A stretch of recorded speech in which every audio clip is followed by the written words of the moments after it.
Kami Ali bin Asim dari Sa'id bin Abu Arubah, dari Qatadah, dari Al-Hasan, dari Ubay bin Ka'ab, dia menuturkan bahwa Rasulullah sallallahu alaihi wasallam bersabda, kata Nabi, sesungguhnya Allah menciptakan Adam seorang laki-laki yang jangkung, rambutnya lebat, seolah-olah dia pohon kurma yang menjulang tinggi.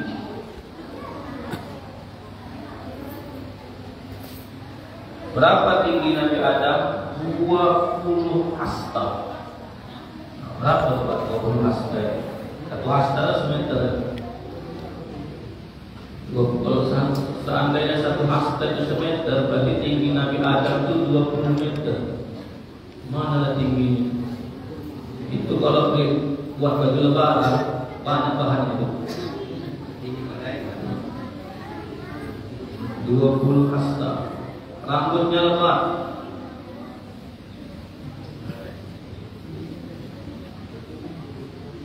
Di riwayat yang lain, Al-Hafiz Ibnu Asakir meriwayatkan dari Jalur Muhammad bin Ishaq, dari Al-Hasan bin Zakwan, dari Al-Hasan Al-Basri, dari Ubay bin Ka'ab, dia berkata, Rasulullah sallallahu alaihi wasallam bersabda, sesungguhnya bapak kalian Nabi Adam alaihissalam seperti pohon kurma yang menjulang tinggi. Tingginya 60 hasta. Lebih tinggi lagi, 60 hasta. Berapa panjanglah kuburan Nabi Adam itu? Tingginya 60 hasta, rambutnya lebat. Rambutnya lebat seperti pohon kurma. Kenapa kita kecil-kecil sekarang ini? Nabi Adam besar.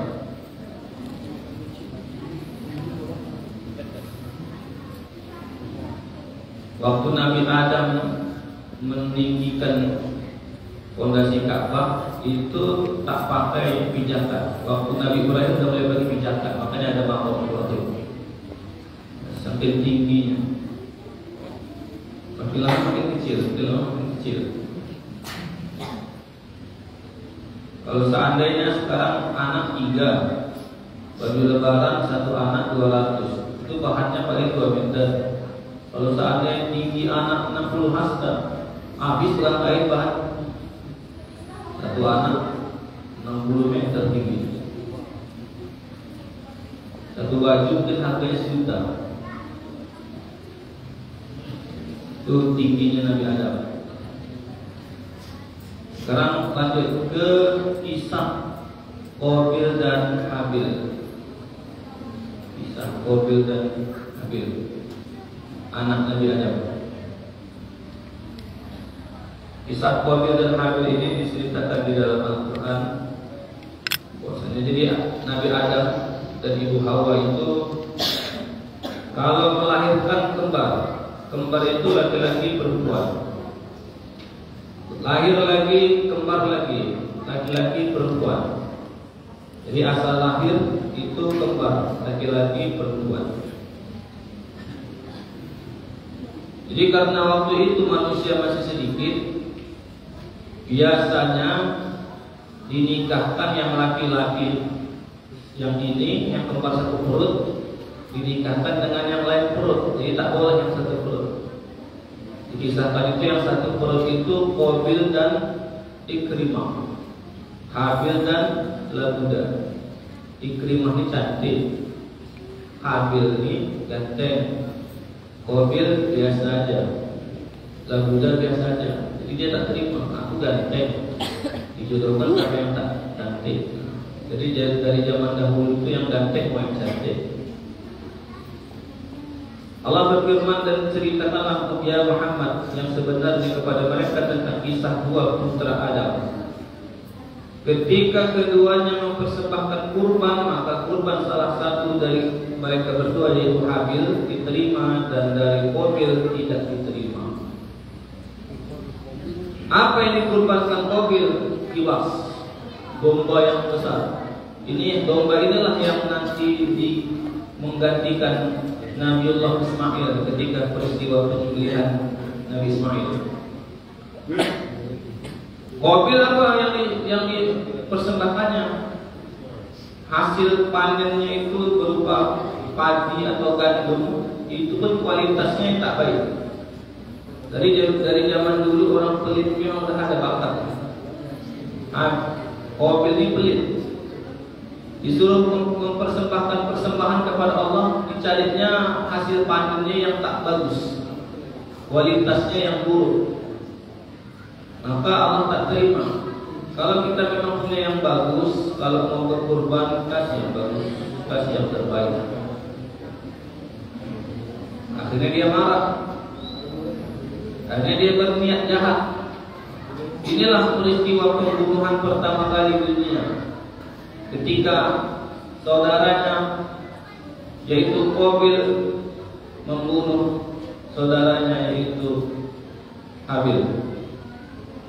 Udah meninggal dia, bingung dia, gimana cara selanjutnya ini? Datanglah seekor burung. Dalam riwayat itu namanya burung gagak. Ini penggali kubur pertama itu burung gagak. Kemudian Allah mengutus seekor burung gagak menggali tanah untuk memperlihatkan kepada Qabil bagaimana cara seharusnya mengubur mayat saudaranya. Qabil berkata, oh celakanya aku, mengapa aku tidak mampu berbuat seperti burung gagak ini, sehingga aku dapat menguburkan mayat saudaraku. Maka jadilah dia termasuk orang yang menyesal. Surah Al-Maidah ayat 27 sampai 31. Jadi salah satu kontribusi burung gagak itu mengajarkan kepada Qabil cara menguburkan mayat. Jadi kalau sekarang kita banyak penggali kubur, nah itu salah satunya Allah mencontohkan itu ketika burung gagak berkelahi, dia mati satu ekor burung gagaknya. Ada 2 ekor burung gagak yang saling menyerang sehingga salah satu dari mereka membunuh saudaranya.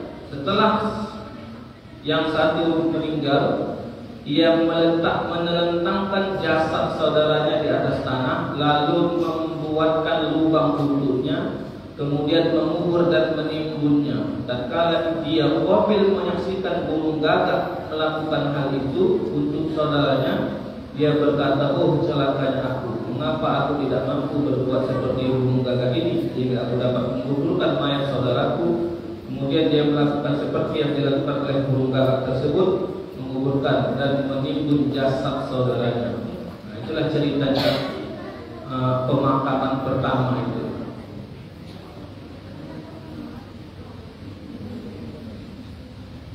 Jadi bayangkan satu bapak, satu emak itu kena berkelahi.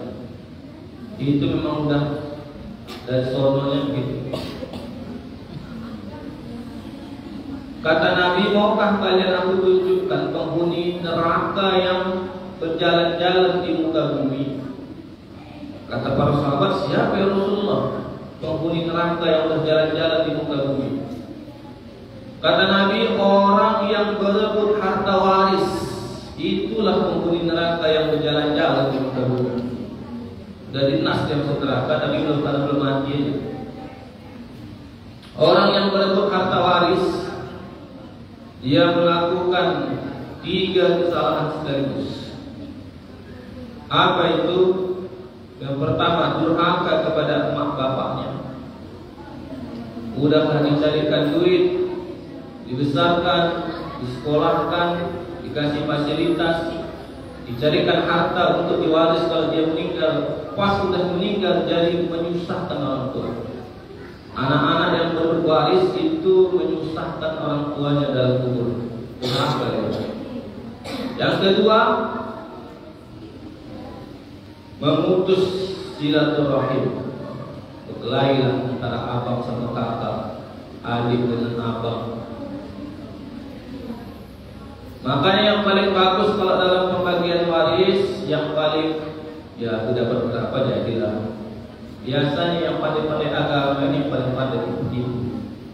Padahal paling jelas, ayat paling jelas tentang bagi-bagi itu bagi-bagi waris. Buka surah An-Nisa dari mulai ayat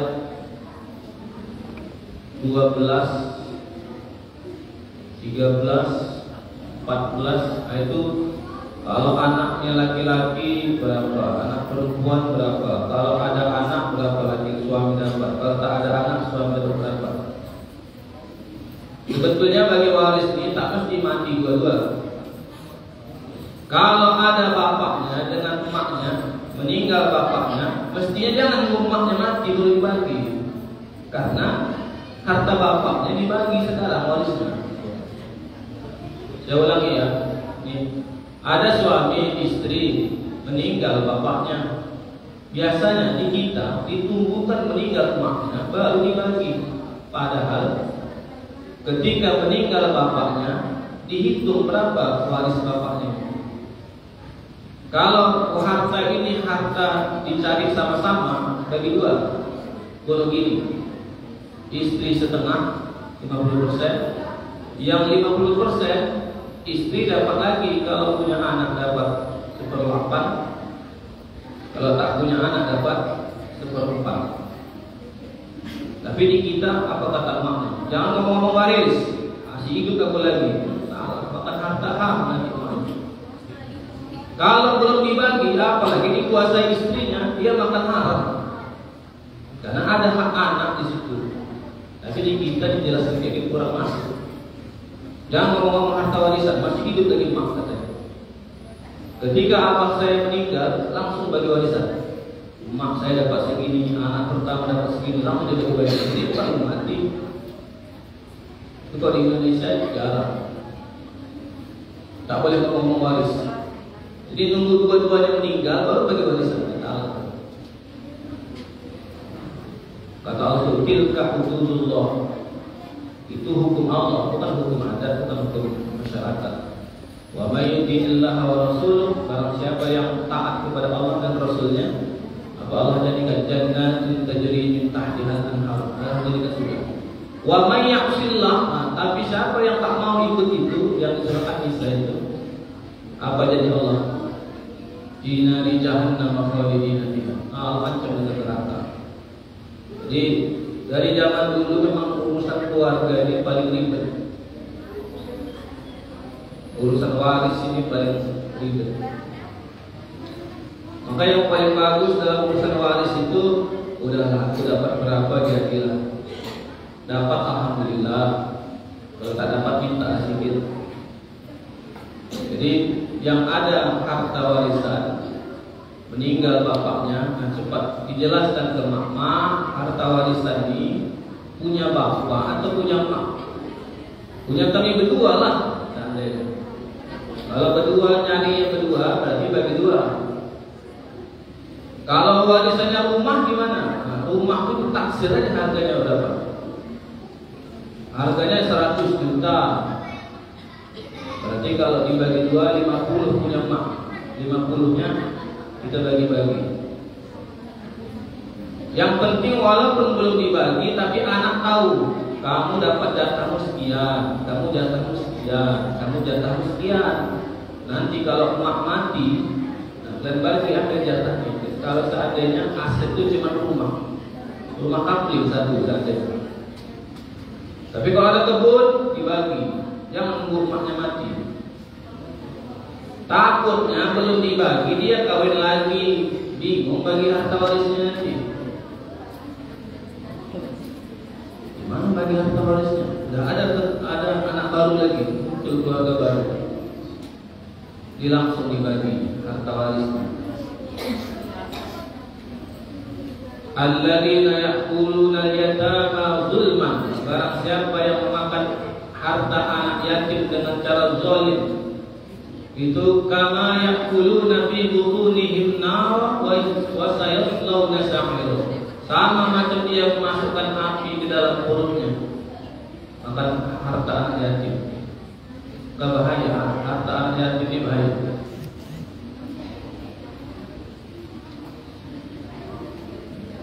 Tapi jarang orang nanya, jarang sekali orang nanya, Pak, gimana cara bagi-bagi harta warisan ini? Pura-pura tak tahu banyak. Pura-pura tak tahu, nanti tiba-tiba berkelahi. Tapi ada hadis lain kata Nabi, maukah kalian aku tunjukkan penghuni surga yang jalan-jalan di muka bumi?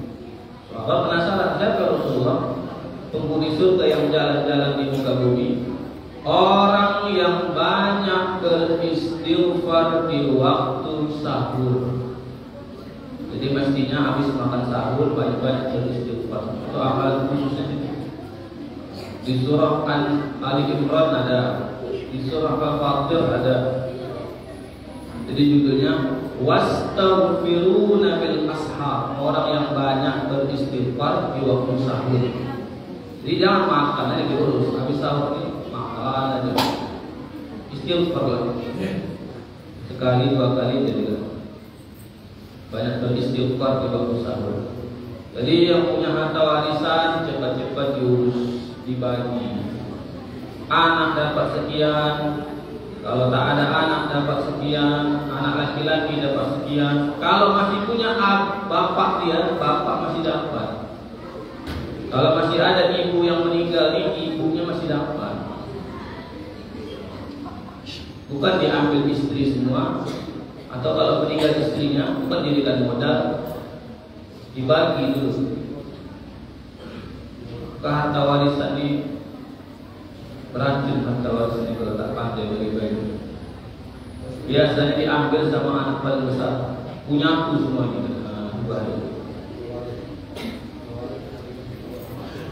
Jadi kalau kurang jelas nanti gimana cara bagi-bagi waris ini, buka surah An-Nisa.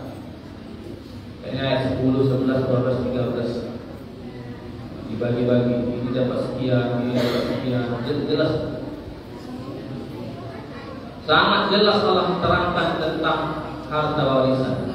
Tentang sholat cuma wa aqimus sholat wa atuz zakat. Gimana cara sholat? Jelaskan Nabi. Gimana cara berzakat? Terangkan Nabi, dicontohkan Nabi. Tapi kalau waris langsung itu dijelaskan Allah.